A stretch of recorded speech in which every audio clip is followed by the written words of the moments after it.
처음이야 머신러닝 강의 시작하도록 하겠습니다. 이번 시간에는 피처 생성인데요. 피처 생성이라는 것은 모델의 예측력을 높이는 것을 목표로 주어진 원본 피처들을 조합하거나 연산하거나 도메인 지식을 결합하여 새로운 변수를 만드는 과정이 되겠습니다. 그래서 모델이 스스로 찾아내기 어려운 데이터 간의 논리적 관계를 인간이 직접 정의해 주는 것이 핵심이 되겠습니다. 그래서 피처 생성은 왜 필요하느냐? 데이터 내에 잠재적인 결정적인 관계를 명시하기 위해서 필요합니다. 그래서 모델이 스스로 찾아내기 어려운 데이터 간의 논리적 관계를 인간의 도메인 지식으로 재정의하여 전달하는 것이 핵심이 되겠습니다. 자, 그러면 피처 생성 중에 대표적인 날짜 시간 데이터에 대해서 살펴보도록 하겠습니다. 그래서 주기와 패턴 추출 날짜 및 시간 정보 자체로는 단순한 문자열이나 숫자에 불과하여 모델 학습이 어렵습니다. 그러니까 예를 들어서 2020년 1월 1일 10시 1분 20초 이런 데이터가 있으면 이 데이터 가지고는 무언가 패턴을 찾아내기가 힘들어요. 그냥 이런 숫자가 있다라고만 인지하게 되는 거죠. 그러면 만약에 이거를 날짜 시간을 쪼갤 수 있다면, 그러니까 2020년 연도는 2020년이고 1월이고 1일이고 시간은 10시고 분은 1분이고 초는 20초다. 이런 식으로 분리해주면 이 데이터를 바탕으로 분석하기가 편해지겠죠. 뭐 예를 들면은 2020년, 2021년 이런 식으로 시계열 분석을 할 때도 도움이 되는 거예요. 그러기 위해서 날짜, 시간 데이터로 변환해 주는 것이 좋습니다. 네, 그래서 파이썬의 경우에는 판다스 라이브러리에서 이 날짜, 시간 데이터를 다룰 수 있도록 제공해 줍니다. 그러면 코드를 통해서 해당 내용을 살펴보도록 하겠습니다. 그래서 코드를 보면 이렇게 데이터 프레임이 있는데 이 데이터 프레임 안에 오더 타임이라는 피처의 이름이 있고 그 피처의 내용들이 이렇게 있습니다. 봤더니 연, 월, 일, 그리고 시간이 있는 거죠. 이런 정보들이 있을 때 지금 이렇게 따옴표로 되어 있기 때문에 기본적으로는 문자열이라고 볼 수 있습니다. 근데 이 판다스 라이브러리를 이용해서 이 문자열을 데이트 타임으로 바꿀 수가 있어요. 어떻게 바꾸느냐? 지금 데이터 프레임을 df라는 변수에 저장했는데 to underbar date time 이렇게 하면 이거를 데이트 타임이라는 타입으로 바꿔줄 수 있어요. 이때 df에 오더 타임이라는 피처에 대해서 데이트 타임 타입으로 변환해 주세요 라는 뜻입니다. 그래서 변환된 데이터를 다시 df에 오더 언더바 타임이라는 피처에다가 저장하는 거예요. 그러면 원래는 문자열로 되어 있던 이 데이터들이 데이트 타임이라는 타입으로 변환되게 되죠. 그리고 df.info를 하게 되면 이렇게 결과가 나오는 것을 확인할 수 있습니다. 그래서 봤더니 오더 타임이라는 컬럼은 데이터 타입이 데이트 타임 64로 바뀐 것을 확인할 수가 있습니다. 그리고 나서 이 데이트 타임을 어떻게 활용할 수 있느냐? df.ordertime.dt 한 다음에 연, 월, 일, 시간, 분, 초 이렇게 뽑아낼 수가 있는 거예요. 그리고 추가적으로 더 뽑을 수도 있는데요. 위크데이는 요일이에요. 그래서 요일 정보를 뽑아낼 수 있고 그 다음에 데이 네임은 그 요일을 영문으로 추출하는 거예요. 그 다음에 쿼터는 몇 분기인지 나타내는 거고요. 그 다음에 ISO 캘린더 .week라고 하면 해당 연도에서 몇 번째 주인지를 출력해 줍니다. 그래서 이렇게 각각 이어, 먼스, 데이, 아워 이런 걸 뽑아서 각각 피처로 다 만들어 준 거예요. 그리고 나서 df를 출력하게 되면 이렇게 나오는 것을 확인할 수가 있습니다. 참고로 여기서 위크데이를 보면 위크데이가 숫자로 나타나 있죠. 이때 0이면 월요일이고요. 1이면 화요일이에요. 이런 식으로 쭉 간 다음에 마지막에 6이면 일요일입니다. 이 숫자가 이런 걸 의미한다는 것도 알아두시면 좋겠습니다. 그 다음에 마지막에 위크데이에 어플라이 한 다음에 이렇게 람다 함수를 쓰게 되면 이게 뭐냐면 만약에 x가 5보다 크면, 근데 여기서 x가 뭐죠? 이 위크데이죠. 그래서 위크데이의 값이 5보다 크면, 즉 토요일보다 크면 1이 되고요. 그러니까 토요일이나 일요일이면 1이 되는 거죠. 그렇지 않으면 0이 된다. 그러니까 월에서 금요일까지는 0이 됩니다. 이렇게 계산하고 이거를 is 언더바 weekend라는 피처에다 저장을 하고, 그 다음에 weekday.is in 한 다음에 5, 6, 이게 뭐냐면 weekday에 5, 6 마찬가지죠. 토요일, 일요일이 포함되어 있으면 1을 반환하고 그렇지 않으면 0을 반환합니다. 즉 여기 동그라미 9랑 동그라미 10은 같은 코드예요. 같은 기능의 코드입니다. 어쨌든 이렇게 하면 토일은 1이 되고 월에서 금은 0이 됩니다. 그래서 그거를 출력하게 되면 이렇게 데이의 네임은 Wednesday, Saturday, Tuesday 이렇게 있을 때 is weekend라는 피처에는 Saturday랑 Sunday면은 1이고 나머지는 0인 것을 확인할 수가 있습니다. 앞에서 데이트 타임 피처 생성에 대해서 살펴봤다면 이제는 수치형 데이터 피처 생성에 대해서 살펴보도록 하겠습니다. 수치형 데이터 간의 연산을 통해서 새로운 의미를 부여하거나 데이터의 비선형적인 관계를 보완하는 방식이 되겠습니다.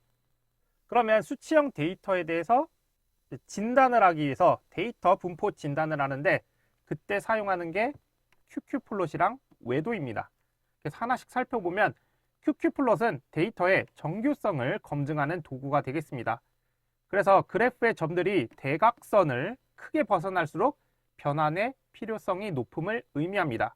그래서 QQ플롯을 그려보면 실제 대각선이 있고 이 대각선으로부터 점들이 있어요.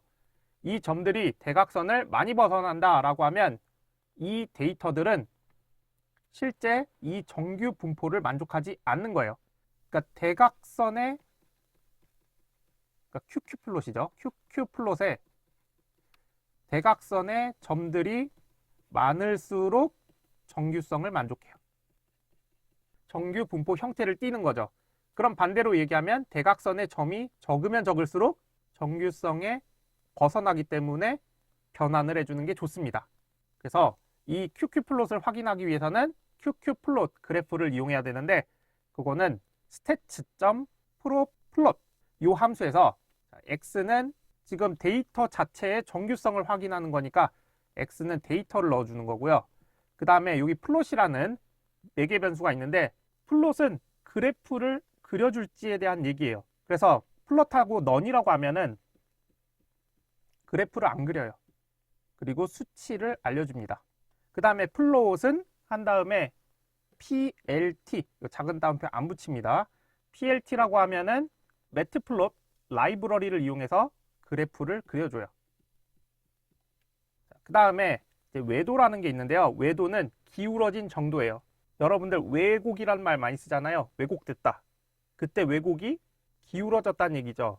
그것처럼 외도는 기울어진 정도입니다. 그래서 외도를 판단할 때는 skew라는 메서드를 사용하게 됩니다. 이때 결과값이 0에 가깝다는 것은 기울어져 있지 않은, 그러니까 균형 잡혀 있다는 뜻이고요. 근데 외도가 양수일 때는 어떻게 되느냐? 이런 형태가 됩니다. 이게 skew가 0보다 큰 거고요. 만약에 외도가 음수면 어떻게 되느냐? 이런 형태가 됩니다. 그래서 절대값이 0.5에서 1 사이라면 적당한 치우침이라고 할 수 있으나 외도가 1보다 크면, 한마디로 1보다 크거나 아니면 마이너스 1보다 작으면 심하게 치우친 상태로 판단할 수가 있습니다. 그러면 이 기울어진 정도는 어떻게 확인할 수 있냐면 stat.skew라는 함수를 통해서 확인할 수가 있고 이때 A는 데이터예요. 자, 그러면 코드를 살펴보도록 하겠습니다. 여기 랜덤 값을 뽑아낼 건데 이 랜덤 값을 지수분포 형태로 뽑아낼 거예요. 지수분포 형태는 오른쪽처럼 이런 식으로 데이터 분포가 되도록 랜덤하게 값을 만드는 거예요. 1000개를 뽑았고요. 그 다음에 요거를 데이터화 시킵니다. 이때 데이터 이름은 오리지널 데이터. 자, 이 상태에서 시각화를 해야 되는데 보시면 플롯.서브플롯 이렇게 하면 그래프를 여러 개 그릴 수 있는 거예요. 이때 1,2라는 거는 행의 개수, 열의 개수예요. 즉 행이 하나고 열이 두 개면 이렇게 두 칸 형태로 그린다는 뜻입니다. 이 상태에서 히스토그램을 그릴 거예요. 히스토그램은 1행 2열로 되어 있는데 이 앞에가 AXES 0이고요. 여기가 1번지예요. 그래서 0번지에다가 히스토그램을 그리는 거죠. 그 다음에 stat.plot 이게 지금 저희가 살펴보고 싶은 QQ플롯인 거예요. 이때 플롯은 AXES 1번지예요. 그러니까 요 위에다가 그리겠다라는 뜻입니다. 그 다음에 0번지, 1번지에다가 각각 히스토리, QQ플롯이라는 이름을 붙였어요. 그리고 나서 그래프가 겹치지 않도록 조절을 해주고 그 다음에 출력을 하면 오른쪽과 같이 그래프가 출력됩니다. 그래서 봤더니 이런 식으로 지수 형태로 되어 있으면 정규 분포 형태가 아니죠. 그렇기 때문에 오른쪽에 점들을 봤더니 점이 이 대각선, 이 빨간색 선으로부터 많이 벗어나 있어요. 자, 그리고 외도도 계산해 볼게요. 외도를 계산할 때는 stat.skew 한 다음에 요거를 이 변수 값을 출력을 해주니까 1.88이 나온 것을 확인할 수가 있습니다. 1.88이라는 거는 양수죠. 양수면 기본적으로 이런 형태의 외도를 가지고 있어요. 그렇기 때문에 지금 데이터가 정규 분포 형태가 아니므로 변환을 해주는 게 좋겠죠. 네, 그때 많이 사용하는 게 뭐냐? 먼저 로그 변환이 있습니다. 로그 변환은 치우친 분포를 정규 분포에 가깝게 만드는 대표적인 기법으로 한마디로 로그를 취해주는 거예요. 참고로 로그 그래프는 이런 형태로 되어 있습니다. 그래서 x랑 y라고 했을 때 보통 y는 로그 x 형태의 그래프입니다. 참고로 지수 형태 있죠. 지수 형태는 y는 만약에 2의 x승이다라고 하면 이런 형태의 그래프예요. 자, 요건 수학 얘기니까 그냥 이해가 잘 안 되시면 아 그렇구나 하고 넘어가시면 되겠습니다. 만약에 여기서 x랑 y를 바꿔요. 그리고 양변의 로그가 아니라 정확히는 로그의 밑이 2인 거를 취해줘요. 그럼 어떻게 되느냐? 요게 없어지면서 y는 로그 2의 x인데 이 로그 2x를 ln x로 표현합니다. 근데 여기서 왜 x랑 y랑 바꿨나 라고 하면 x랑 y랑 바꾸면 y는 x에 대해서 대칭을 해요. 한마디로 요 점을 기준으로 대칭이 됩니다. 그러면 어떻게 되느냐?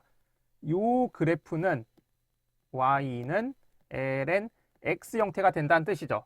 그러니까 여기 ln x라는 게 로그 2의 x이고 만약에 로그 2 대신에 여기다 10을 쓰면 y는 로그 x 형태가 됩니다. 그래서 모양은 ln x랑 로그 x랑 그래프의 모양은 비슷하다라는 걸 알 수가 있습니다. 어쨌든 지수 형태로 되어 있는 데이터에 대해서는 로그 변환을 취해주게 되면 정규 분포에 가깝게 됩니다. 그래서 로그 함수는 큰 값은 상대적으로 작게 만들고 작은 값은 상대적으로 크게 압축하는 효과가 있습니다.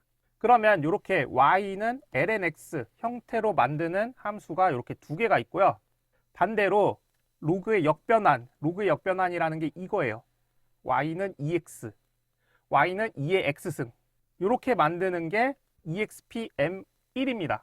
그래서 하나씩 살펴보면 로그 x라는 거는 정확히 얘기하면 y는 ln x 형태로 바꿔주는 거예요. 즉 이렇게 바꿔줍니다. 예를 들어서 원래 데이터가 이렇게 있었으면 요거에 매핑되는 이 값으로 바꿔주는 거예요. 그럼 밑에 로그 1p는 뭐냐? 만약에 로그 x라는 함수를 썼어요. 근데 실제 값이 0인 것도 있을 거 아니에요. 근데 0을 집어넣으면 어떻게 되냐면 마이너스 무한대 값이 됩니다. 그렇기 때문에 여기 1을 처리해줘요. 그럼 어떻게 되느냐? 이런 식의 데이터가 나오게 됩니다.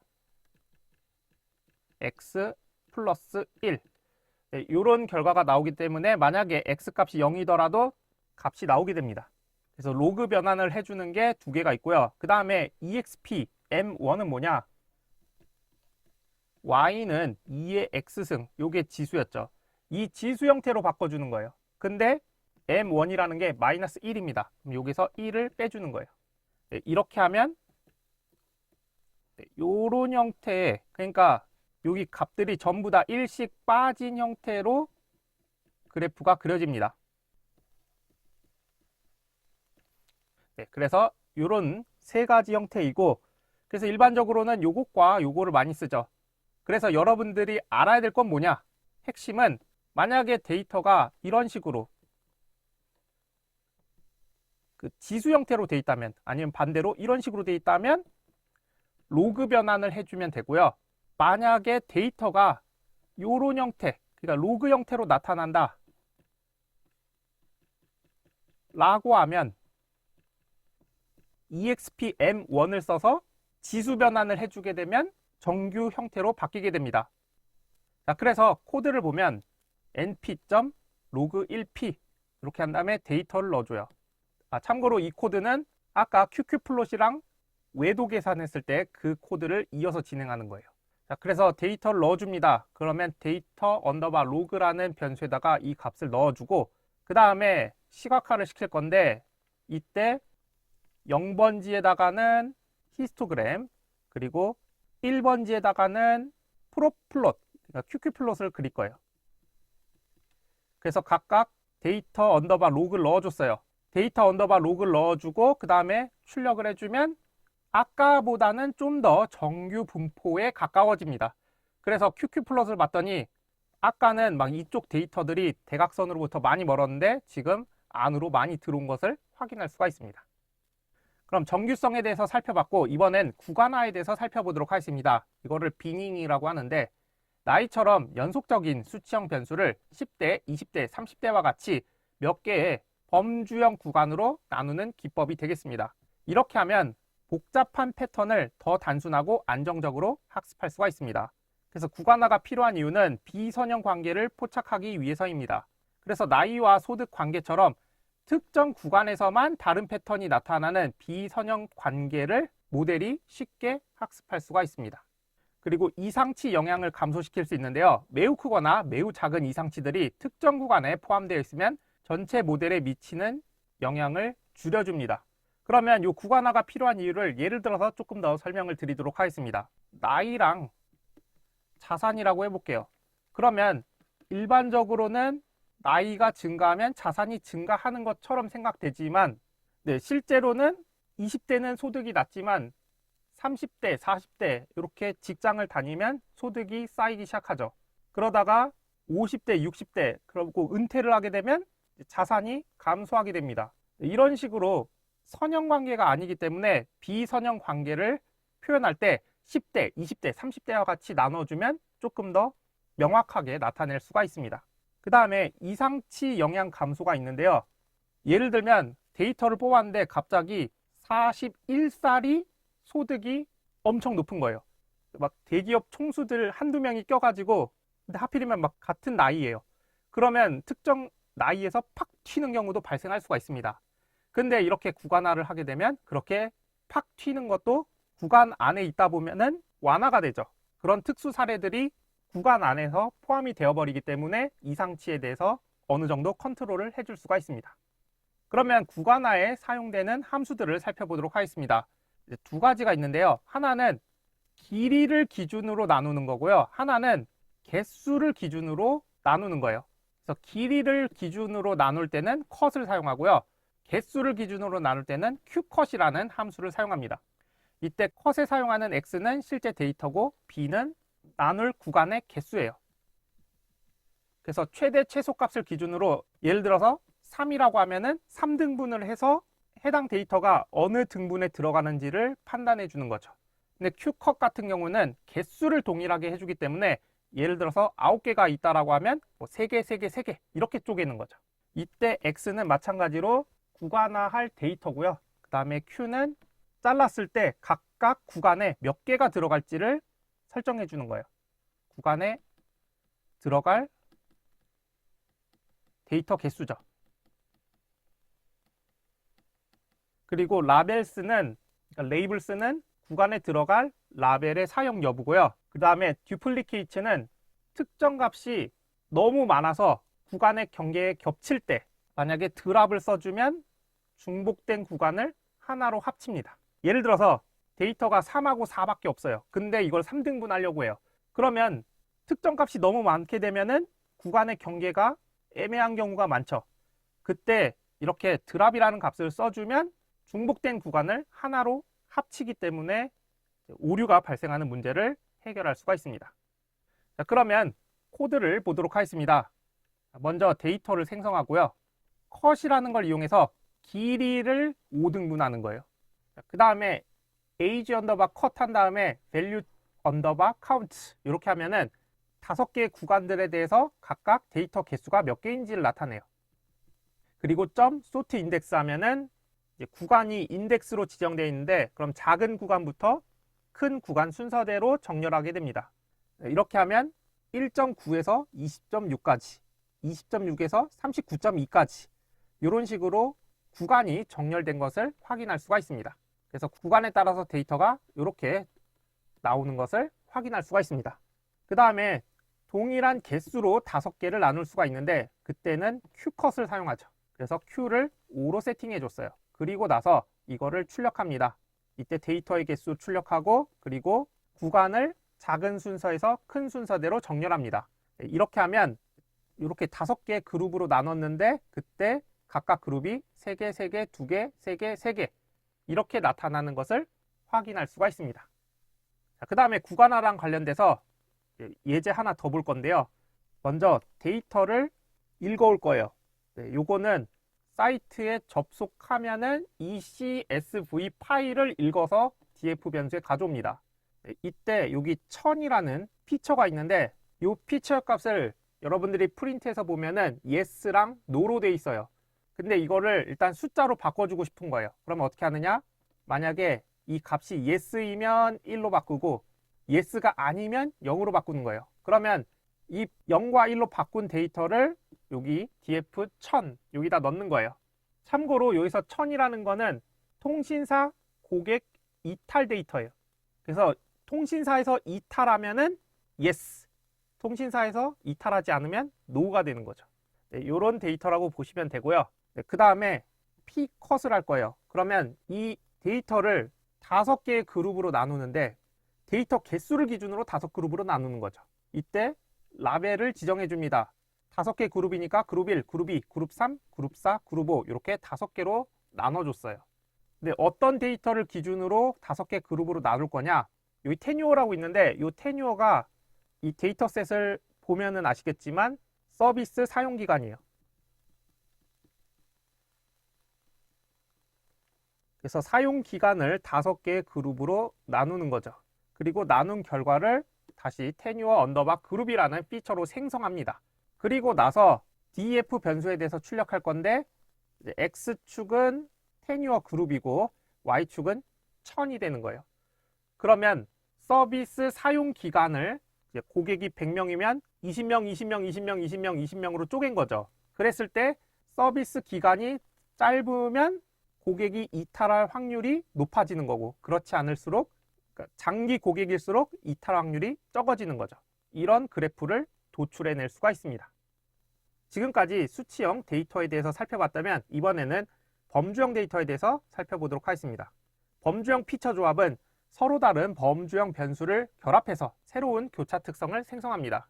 그래서 단일 변수만으로는 설명하기 어려운 복합적인 패턴을 변수 간의 조합을 통해 보다 명확하게 나타낼 수가 있습니다. 그래서 피처 조합은 두 변수를 조합해서 새로운 피처로 만드는 거예요. 이렇게 하면은 모델이 쉽게 학습할 수도 있습니다. 그래서 피처 조합은 어떻게 하느냐? 자, 여기 타이타닉 데이터셋을 로드하기 위해서 이런 코드를 썼습니다. 그래서 이 데이터를 타이타닉이라는 변수에다가 저장해요. 그리고 나서 타이타닉의 P클래스, 여기서 P클래스가 뭐냐? 객실 등급이에요. 그래서 객실 등급은 1등급, 2등급, 3등급이 있는 거예요. 그러면 1, 2, 3이라는 값이 나오겠고요. 거기다가 언더바를 붙인 다음에 여기 성별은 female과 male 이렇게 두 가지가 있어요. 그러면 그 데이터를 붙여서 새로운 피처에다가 저장하는 거예요.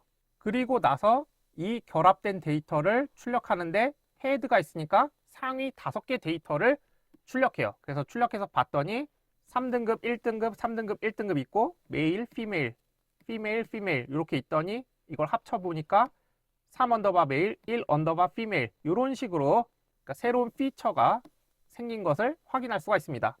그리고 나서 시각화를 시킬 건데요. 이때 X축은 객실 등급과 성별을 합친 데이터, 그리고 Y는 survived. 이게 뭐냐면 생존율이에요. 그 생존율에 대해서 타이타닉 데이터를 가지고 바 차트를 보여줍니다. 그래서 바 차트를 봤더니 3등급의 남성의 생존율이 낮고 1등석, 2등석의 여성 생존율이 높은 것을 확인할 수가 있죠. 이렇게 결합을 해놓으면 좋은 게 아까 만약에 남자, 여자 1등석, 2등석, 3등석을 따로따로 분석을 하게 되면 이 관계가 잘 안 보여요. 그렇기 때문에 이렇게 피처를 조합해서 보여주게 되면 1등석 여자랑 2등석 여자가 많이 생존했구나. 반면에 3등석 남자가 많이 사망했구나. 이런 거를 알 수가 있죠. 다음으로 카테고리의 저주와 희소값 처리에 대해서 살펴보도록 하겠습니다. 범주형 변수를 조합하거나 우편번호, 상품 아이디처럼 고유값이 매우 많은 피처를 다룰 때는 주의가 필요합니다. 왜냐하면 범주의 수가 지나치게 많으면 모델의 학습 효율과 일반화 성능이 저하될 수가 있습니다. 여기서 희소값이라는 게 뭐냐면 데이터가 드문드문 있는 거예요. 예를 들면은 10 곱하기 10짜리 표가 있다고 해볼게요. 근데 여기에서 다른 건 다 0이고 중간에 1이 있는 데이터가 몇 개 없다고 해볼게요. 그러면 칸은 100개나 그려놨는데 딱 2칸 빼고는 의미가 없는 거예요. 이런 식으로 값이 별로 없는 거를 희소값이라고 합니다. 이렇게 있으면은 메모리도 많이 잡아먹고 모델 학습 효율이 떨어지기 때문에 데이터 수가 적은 범주들을 하나로 묶어서 처리하는 방법이 자주 사용됩니다. 그래서 코드를 통해서 간단하게 살펴보도록 하겠습니다. 먼저 카테고리가 A는 100개, B는 50개, C는 30개, D는 5개, E는 2개가 있다고 해볼게요. 그리고 나서 카테고리별 빈도를 확인하기 위해서 df 카테고리 이렇게 한 다음에 여기서 value count를 해보면 지금 A부터 E까지 100개, 50개, 30개, 5개, 2개 이렇게 들어간 것을 확인할 수가 있습니다. 그리고 나서 빈도수가 10개 미만인 카테고리를 찾을 거예요. 그래서 그거를 other로 통합합니다. 그래서 각 카테고리별 카운트 값을 저장을 해요. 그러니까 지금 방금 프린트했던 이 값을 카운트에다가 저장을 하고 그 상태에서 카운트가 10보다 작은 거, 빈도가 10보다 작은 거의 인덱스만 따로 추출하는 거예요. 그렇게 하면 D 카테고리랑 E 카테고리가 추출되겠죠. 그 카테고리 이름을 레어 카테고리스라는 변수에 저장합니다. 그리고 나서 df.카테고리 그러니까 이 카테고리에서 리플레이스 교체할 거예요. 뭐를? 레어 카테고리를 other로. 그러니까 D랑 E가 레어잖아요. 이거를 other로 바꾸겠다는 얘기예요. 그리고 나서 이거를 df 카테고리 그룹이라는 피처에다가 저장해 놓습니다. 그리고 나서 카테고리 그룹에 카운트를 해보게 되면 D랑 E는 other라는 이름으로 바뀌었으니까 other가 7개가 되는 것을 확인할 수가 있습니다. 자, 이게 코드가 만약에 이해가 중간중간 안 되신다라고 하면 값들을 출력해 보면서 이해를 해 보실 수가 있어요. 그래서 카운트 값은 어떻게 되는지 아니면 레어 카테고리는 값이 뭔지 이런 거를 프린트해 보다 보면은 코드가 어떻게 동작하는지 이해하실 수가 있습니다. 네, 이렇게 해서 피처 생성에 대해서 살펴봤습니다. 내용이 많아서 남은 내용들은 다음 시간에 이어서 진행하도록 하겠습니다. 감사합니다.